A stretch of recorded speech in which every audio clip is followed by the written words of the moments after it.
Жарнамадан оралдық, ортада Алишер және Аягөз. Ал сіздерде не жаңалық болып жатыр? Ассалаумағалейкум барша көрермендер, бүгінгі шаңырақ күні құтты болсын. Сол, бізде жаңалық дегенде... Фото-видео бар ма? Фото-видео бар, айтпақшы. Көріп алайық, қалай өтті екен кездесулері?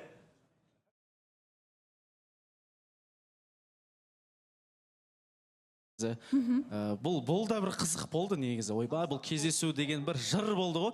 Оны Аягөз айтып берсін.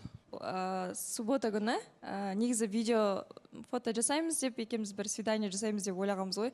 Сөйтіп, мен кәдімгідей дайындалып, бірге жолда кетіп бара жатқан кезде бір кішкене бір кикілжің шығып қалды да арамызда, ұрысып қалдық отмена болып, сонымен одан кейін Алишер өзі кешірім сұрап қайттан келіп, сондай бір арамызда кішкентай ұрыстар болып қалады. Сол кезде Алишер өзінің бір тәттілерін алып келіп, одан кейін кешірім сұрайды меніңше артынан. Сол фото-видео болмай қалғаннан кейін осындай вариантта видео алып келдік. Бірақ уақытты енді барынша кез келген қай жерде жүрсеңіздер де бірге жүрсіздер, әрекетті жасай жүріп, оның үстіне бірге кездесіп жүрсіздер деген сияқты. Бірақ прогресс бар ма сіз? Прогресс дегенде, бар негізі.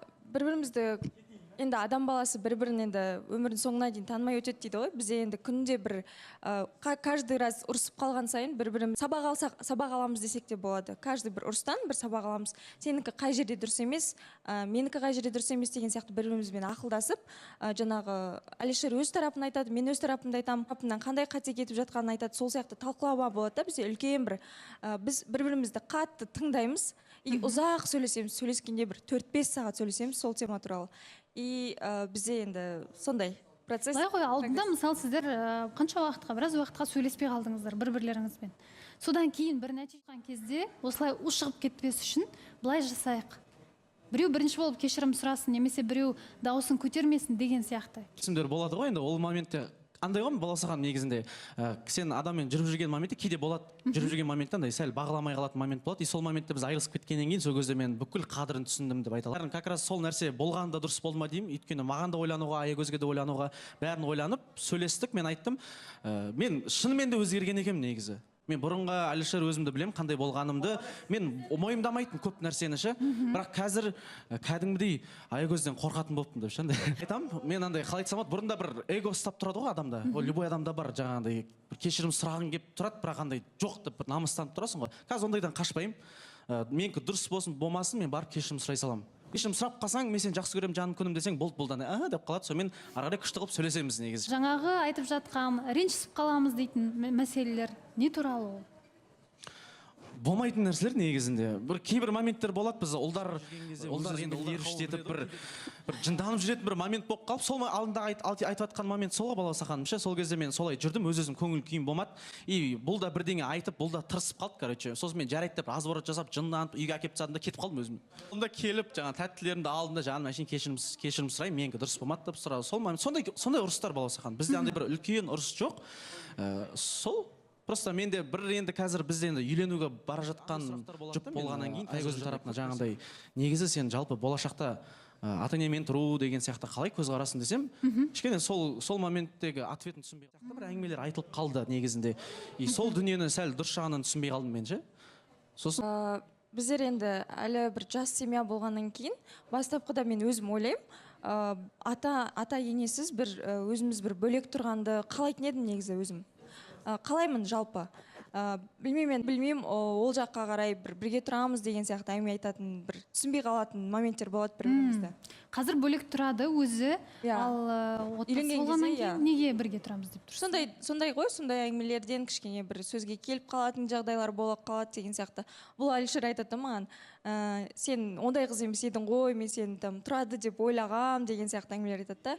Ал мен өзімнің бір талаптарымды айтып, өзім жақтан бір әңгімелерді айтып қалатын моменттер болады. Мен енді Балауса ханым шынымды айтайын, мен ата-енемен тұруға дайын емеспін. Былай ғой Балауса ханым, әр адамның ойы бар, дұрыс қой. Негізі солай ойлайтын шығар бәлкім, бірақ негізінде бір наоборот сияқты болатын еді менің ойымша.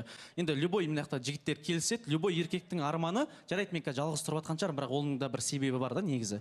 Бірақ любой жігіттің арманы үйіне келін алып кеп, жаңағындай мамаңмен бірге үшеуің бірге сөйтіп жүрген, бірге наоборот бастапқыда бірге тұру керек сияқты ғой, өйткені сен келіндік өмірді бірінші рет көрейін деп жатсың, білмейтін дүниелерің бар, наоборот басында үйреніп алып потом барып бөлек шықсаң дегенге мен келісемін, бірақ басында бөлек тұрып көріп потом барып тұруға дайынмын дегенге ойламаймын, мен ол нәрсеге келіспеймін. Неге десеңіздер, өйткені басында жарайды бөлек тұрдық дейік, ол нәрсеге үйреніп қалады ғой адам, еті үйреніп қалады.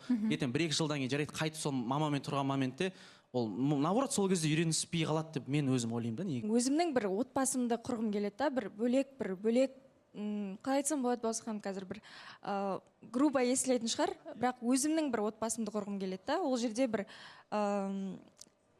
қазір енді білмеймін, қатысушылар көміп жіберетін шығар мені. Жоқ, қалай ол жердің ата-анасы сенің өзің отбасың бола алмай ма? Ол мен түсініксіз нәрсе болып тұр да. Қалай ата-анамен бірге тұрмау деген нәрсе хорошо, өзі әркімнің өз еркінде ғой, бірақ ше бізде мынандай нәрселер бар да. Күйеу балам жақсы дейді да, қызым көңіл табады дейді. Бірақ менің балам әйелдің айтқанын істеп кете береді деген сияқты нәрселер бар да. Мысалға, адам өзінің әке-шешесімен тұрғысы келгенде қандай жамандық бар, мен түсінбеймін. Хорошо, Әлішердің жаңа айтып отқан дұрыс, мен Аягөздің ырқына жығылып жатырмын, Түзде мырза үйде құл деген ол баяғыдан нәрсе бар да, ата-бабаларымыздан келіп отқан. Бірақ сондай нәрсені айтып отқан жігітке мен сенің ата-анаңмен тұрмаймын деген ол қатты грубо нәрсе емес па? Өте қателік деп ойлаймын. Жоқ, енді Оразғали, ол менің өзімнің жеке пікірім, жеке ойым. Енді егер де просто былай ғой, бастапқыда деп жатырмын да, бастапқыда біз өзіміздің жаңағы жағдайымызды жасап алғанша, кішкене нормально үй алып деген сияқты сондай болғанша, пока что бөлек тұрғанымыз дұрыс па деп ойлаймын. Одан кейін барып ата-анамен бірге тұрған жоқ. Наоборот, ата-ананың қолдауымен бірге тұрған басында оңайырақ емес па? Кейіннен бөлек шыққан дұрыс емес па? Бірінші үйге апарғаннан кейін ер балаға да жеңіл болу үшін, саған да жеңіл болу үшін үйдің тірліктерінде сенің енең, екінші анаң көмектесу үшін да, мысалға ол нәрсе жеңіл болады. Үйдің тірліктерін мен өзім де істей аламын. Өзім барлық. Сонда жарайды, онда басқа сұрақ қояйыншы. Сенің сонда бөлек тұрғандағы, бастапқыда бөлек тұрғандағы басты себебің не?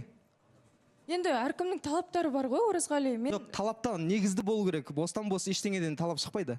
Жоқ, мен өзім сондай жеке тұрғанда, өзімен өзім жүргенді жақсы көремін. Мен андай көп болып тұрғанды өзім особо. Немесе сен Әлішердің ата-анасымен наразылығың бар ма? Мен түсінбей тұрмын. Жоқ, ол кісілерге ешқандай наразылығым жоқ. Ол кісілер өте керемет кісілер. Қазір басқаша ой қалыптастырасың да, сені келін деп санап отқан, болашақ келін деп санап отқан адамға мына қызбен бірге тұрғысы келмейді екен ғой деген факті қабылдау қаншалықты оңай деп ойлайсың? Мына жерде мен Аягөзді түсініп тұрмын.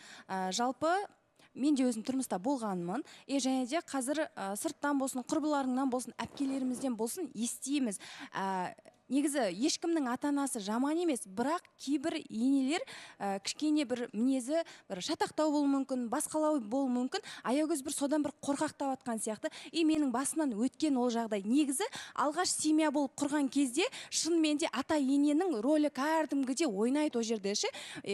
Болады, мысалға бір ата-енелер болады, екеуі ұрысып қалған кезде, сен менің қызымсың, жаңағыдай келін қызындай қабылдай біліп, баласына сен қой дейтін ата-ана болады, қойма дейтін де ата-ана болады да. Сол тараптан кішкене бір Аягөз қорқақтап тұрған сияқты. Менің өзім ата-енемен тұрғым келмейді, Бауырсахан. Өйткені мен ол нәрседен өткенмін, ол нәрсенің қиындықтарын көргенмін. Жоқ, енді түсінуге болады, әрине. Негізінде былай ойлап қарасам, бағана Айбек айтып кетті ғой, негіз қыз балалардікі қиын. Өз үйіңді тастап басқа жаққа бару. Егер де менің мамамның мысалы, енді әркім өз мамасын біледі ғой, например. Аягөз де біледі, мен мамам ондай бір үлкен кісі емес, ол современная да, мысалы, әлі жас. Әлі ешкім көрген жоқ қой негізінде. Негізі біраз нәрсенің бір түйінін білетін ер азаматсың ғой. Мен сенен сұрағым келіп тұр, осы жалпы қыз балалары неге ер азаматтың ата-анасымен тұру керек, неге ер азамат қыздың ата-анасымен тұру керек деген қағида жоқ?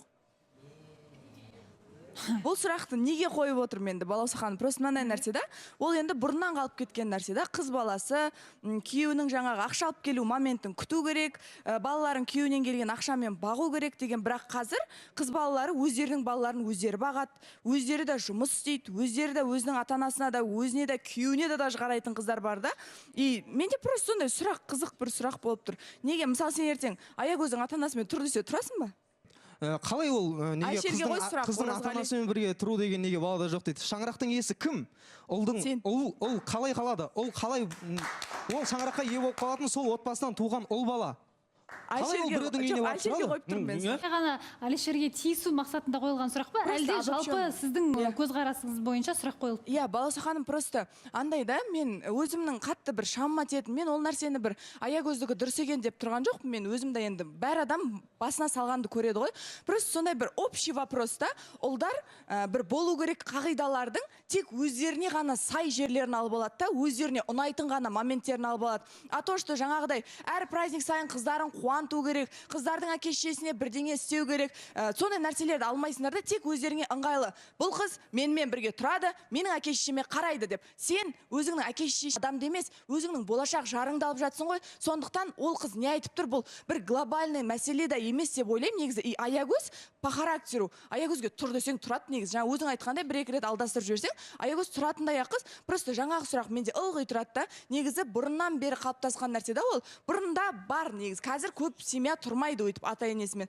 И менде сұрақ болады да. Қазір қыздар да еркектер сияқты жұмыс жасайды. Қазір қыздар да еркектер сияқты өз балаларын өздері бағып, өздері мектепке апарады да. Бірақ неге қыз басқа біреудің ата-анасымен тұру керек деген сияқты. Осы қанымызға сіңген, бойымызға сіңген дүние. Ер азамат шынымен де шаңырақтың иесі деп жаңа Оразғали дұрыс айтып кетті.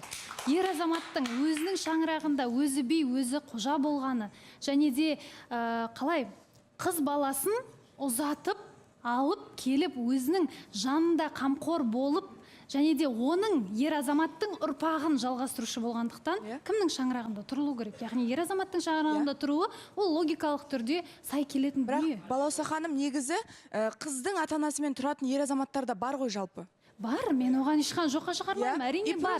Бірақ азамат бұл күйдің иесі, шаңырақтың иесі, және де дәл сол ер азаматпен бірге қасындағы бойжеткен жары бірге келеді. Неге біз айтамыз қыз жат жұрттық деп? Ол өз үйінде ата-анасының қасына күйеу баланы қосып алып отыратын болса, ол енді Жоқ, я балауса ханым білем ғой оны. Просто андай Әлішердің реакциясын білу үшін қойылған сұрақ. Бірақ мен ойлап тұрмын, сіз менің ойымша Әлішерге бір тесин деп қойып тұрған сияқтысыз. Жоқ, просто анау жаңа сұрақты қойған кезде жауап бере алмай қалды. Бір сондай сұрақ қояйыншы дедім да. Бірақ жалпы негізі сіз айтып жатқаныңыз шаңырақ ол еркектік екені рас. Бірақ ол шаңырақты еркек өзінің шаңырағы бөлек, ата-анасының шаңырағы бөлек деп қарауда дұрыс па деп ойлаймын. Себебі өзінің шаңырағы деген ол сенің аягөзің, ертеңгі саған туып беретін балаларың. Ал сенің үлкен шаңырағың ол ата-анаңда, ода тұрған ештеңе жоқ. Егер де сенің тек анаң немесе тек әкең болып жатқан жағдайда, конечно, ол кісіні жалғыз қалдырып кетуге болмайды деп тұруға болатын еді. Бірақ мен ойлаймын, аягөздің назы бір вполне миға қонатын бір 21 ғасырға сай бір талап па деп ойлаймын. Жігіттің өзі біледі ғой негізі, себебі кейбір ер азаматтар бар, өз ата-анасымен тұрғысы келмейді. Мысалы, менің шаңырағым бөлек болу керек, менің отбасым бөлек болу керек, себебі мен қаншама уақыт далада жүрдім деген сияқты айтатын ер азаматтар бар. Сондықтан да менің ойымша бөлек тұру немесе бірге тұру дегенді екі адам өздері ақылдасып, Қазақстанда әр шаңырақта әртүрлі болып жатыр, тіпті бірге тұру керек немесе тұрмау керек дейтін де заң жоқ. Сондықтан өздеріңіздің кітап табысқандарыңызға байланысты